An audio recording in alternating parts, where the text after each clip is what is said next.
इमरान खान नूं गिरफ्तारी नहीं, इमरान खान नूं मार देना चाहिए आ। इस मुल्क वास्ते वो फितना वा, वो यहूदी आ। एक मिनट एक मिनट एक मिनट एक मिनट अस्सलाम वालेकुम। वालेकुम ਕੀ ਹਾਲ ਚਾਲ ਹੈ? ਠੀਕ ਹੋ? अल्लाह दा शुक्र। ਅੱਛਾ ਜੀ, ਤੁਹਾਨੂੰ ਪਤਾ ਹੋਣਾ ਕਿ ਜ਼ਮਾਨ ਪਾਰਕ ਦੇ ਵਿੱਚ ਬਹੁਤ ਗਹਿਮਾ ਗਹਿਮੀ ਹੋਈ ਆ।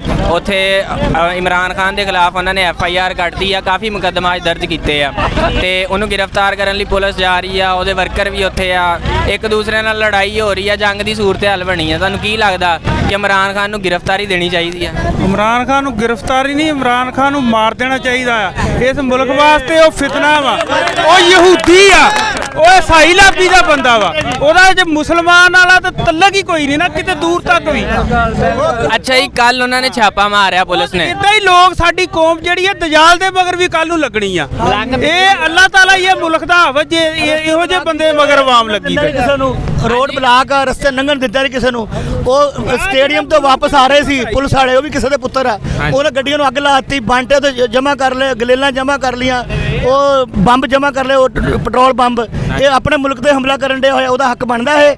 ਉਹ ਕਹਿੰਦਾ ਵੀ ਕਾਨੂੰਨ ਸਾਰਿਆਂ ਲਈ ਸਾਂਝਾ ਵਾ, ਉਹਦੇ ਲਈ ਹੁਣ ਕਾਨੂੰਨ ਸਾਂਝਾ ਨਹੀਂ। ਅਗਰ ਉਹ ਲੈ ਕੇ ਆਏ ਆ ਵਾਰੰਟ, ਉਹਨੂੰ ਚਾਹੀਦਾ ਗ੍ਰਿਫਤਾਰੀ ਦੇ ਦੇਣੀ। ਨਵਾਜ਼ ਸ਼ਰੀਫ ਨੇ ਗ੍ਰਿਫਤਾਰੀ ਦਿੱਤੀ ਸੀ ਨਾ, ਇਹ ਕੋਈ ਅਸਮਾਨਾਂ ਤੋਂ ਨਹੀਂ ਆਇਆ ਹੋਇਆ। ਅੱਛਾ, ਕੱਲ ਉਹਦੇ ਘਰ ਛਾਪਾ ਵੱਜਿਆ ਪੁਲਿਸ ਦਾ। ਬਿਲਕੁਲ, ਉਹ ਲੋਕਾਂ ਦੇ ਟ੍ਰੈਫਿਕ ਜਾਮ ਸੀਗੀਆਂ, 4 ਕਨਾਲ ਦਾ ਉਹਦਾ ਘਰ ਆ, ਉਹ ਘਰ ਨਹੀਂ ਗਏ। ਜਿਹੜਾ ਉਹਦੇ ਅਜ਼ਾਫੀ ਉਹਨੇ ਬਣਾਇਆ ਸੀ ਉਹਨੂੰ ਕਲੀਅਰ ਕੀਤਾ, ਆਵਾਮ ਖੁਸ਼ ਹੋਈ ਆ ਕਿ ਸਾਡੇ ਲਈ ਰਸਤਾ ਖੁੱਲ ਗਿਆ। ਰਸਤੇ ਬੰਦ ਸੀ, ਰਸਤੇ ਬਲਾਕ ਸੀ। ਇਹਨਾਂ ਲੋਕਾਂ ਨੇ ਉੱਥੇ ਕੈਂਪ ਲਾਏ ਹੋਏ ਸੀਗੇ, ਉੱਥੇ ਨਜਾਇਜ਼ ਬੈਠੇ ਸੀਗੇ। ਨਜਾਇਜ਼ ਬੈਠਣਾ ਨਹੀਂ ਨਾ ਸਹੀ, ਵੀ ਅਸੀਂ ਸੜਕ ਦੇ ਇੱਥੇ ਬਹਿ ਜਾਈਏ, ਅੰਦਰ ਜਾਣ, ਆਪਣੇ ਅੰਦਰ ਚੱਲਣ।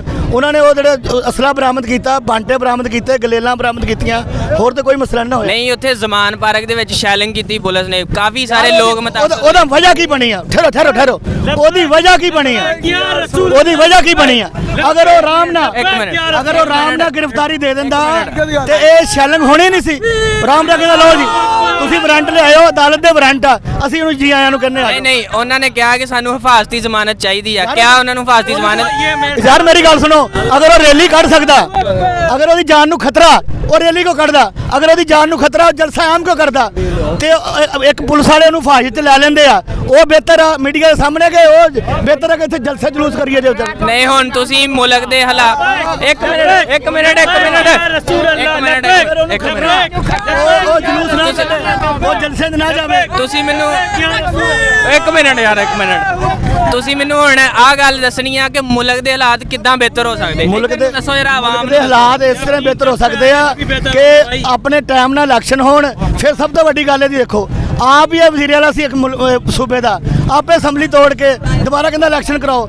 ਇਹ ਅੱਗੇ ਤਾਂ ਖਜ਼ਾਨੇ 'ਚ ਪੈਸਾ ਨਹੀਂ ਲੱਭਣ ਡਿਆ ਹੋਇਆ, ਹੁਣ ਪੈਸੇ ਲਾਓ ਸਫਾਈ ਵਾਸਤੇ, ਫਿਰ ਲਾਓ MNA ਵਾਸਤੇ।